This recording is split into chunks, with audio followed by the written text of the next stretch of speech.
TMJ4 News Today. Yeah, good morning. You're watching TMJ4 News Today at 4:30. I'm Adriana Mendez, and we start you off with breaking news this morning. A 49-year-old man is dead after a fire broke out at an apartment complex near 60th and Bobolink. Now, the fire is now out, but it started just before 11 last night.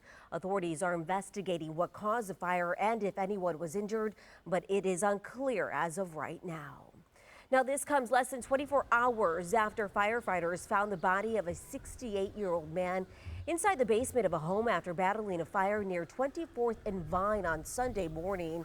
The fire department says that fire happened at around 11:30. Authorities are still investigating the cause of the fire. And right now, we take a live look from our DOT camera. This is out on I-41, where you can still see smoke coming from a massive fire that broke out in Slinger last night at a wood pallet company at around 7:30. Now, I-41 was shut down in the area for a couple of hours last night due to this fire, but as of right now, you can see traffic is back moving again. Now, this is a look at drone footage that was sent to us from a viewer on scene of that fire last night. You can see just how massive those flames are and that thick smoke along with the orange glow. The plumes of smoke could be seen for miles away. It is unclear right now if there were any injuries, but authorities are asking people to stay out of the immediate area to allow crews to work safely. And Arlene Rojas Castillo will be live from that scene with the latest details starting at 5 a.m. Switching on over to Storm Team 4 now with our meteorologist. Guess who's in the house? Brian is Nancy, our chief meteorologist, joining us this morning. Brian, what a beautiful weekend it was. I can see you got a little tan from the soccer tournament this week. I did, yeah. The sun was shining, and we're going to have more of it coming today. Good to see you, Adriana, and good to see everybody this morning. I don't miss this alarm, though. All right, here's a look at the sky cams across southeastern Wisconsin. We're off to a good start. Nice and quiet conditions. Let's head to Port Washington, where we have a mainly clear sky and a temperature of 44 degrees this morning. Temperatures in the 40s and 50s. Sunrise eventually this morning at 5:22 a.m.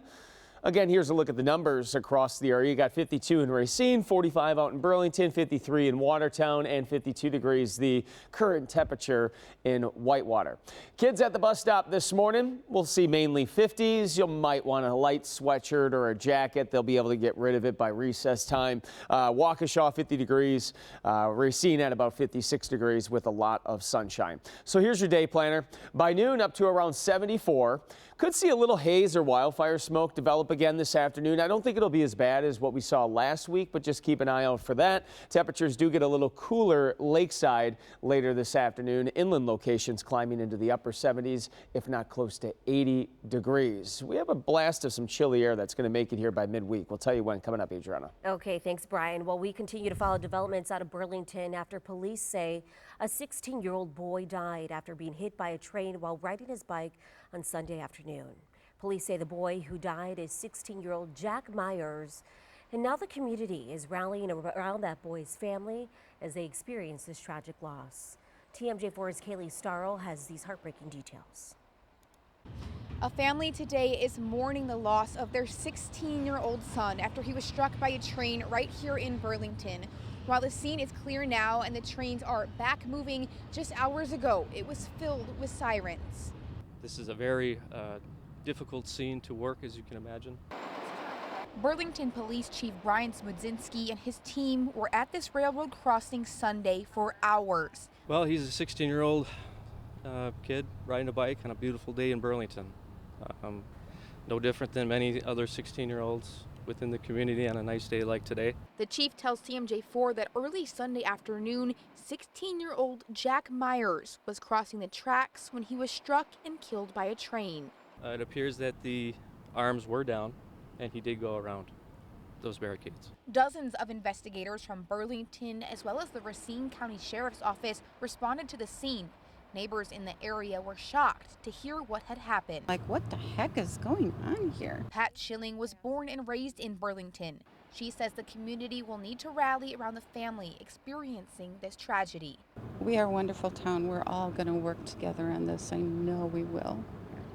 We don't ever want this to ever happen again, and we'll be praying for the family. I know we will. Prayers coming from people who live here and from the officers who serve here. We're trying to put as many people in position to support that family in their time of need. First responders on scene say they are also supporting each other. Very, very difficult. We do have resources in place, as well as peer support staff from the Racine County Sheriff's Department that's been helping our personnel. After the deadly crash, Chief Smuzinski is reminding everyone to practice train safety. We do have a considerable amount of train traffic in the community. Never a good idea to try to save a couple minutes off of your day by meeting the traffic control for the trains.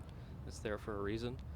Police say the 16-year-old was a Burlington area school district student, and family friends tell me he was a bright young kid and taken away way too soon. Reporting in Burlington, Kaylee Starl, TMJ4 News. Yeah, absolutely heartbreaking for the family. Now on to some more tragic details in Cudahy, where a 14-year-old girl is dead after a serious crash out on 794 at Pennsylvania Avenue early Sunday morning. The Milwaukee County Sheriff's Office says a car going more than 110 miles an hour rolled over, leaving that 14-year-old girl trapped underneath the car. They say a total of 4 people were riding in that vehicle. The others were not seriously hurt. The driver, a 17-year-old girl, was arrested for suspicion of operating while intoxicated. Well, happening today, the city of Milwaukee will begin a new tradition called Peace Week. Mayor Cavalier Johnson will participate in community events which promote peace and unity throughout the city. Now, the mayor spearheaded the effort along with the Office of Violence Prevention and other community partners. It kicks off at Journey House this afternoon and runs through next Sunday. Well, the debt ceiling showdown reaches a pivotal moment today. President Biden and House Speaker Kevin McCarthy will meet face-to-face without other congressional leaders at the table. NBC's Bree Jackson is in Washington with the latest details.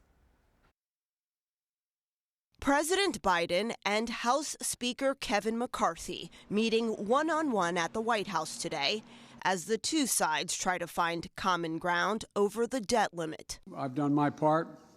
We put forward a proposal that cuts spending by more than $1 trillion. Now it's time for the other side to move. We may philosophically disagree, but we have respect for one another because we're coming from a place of principles.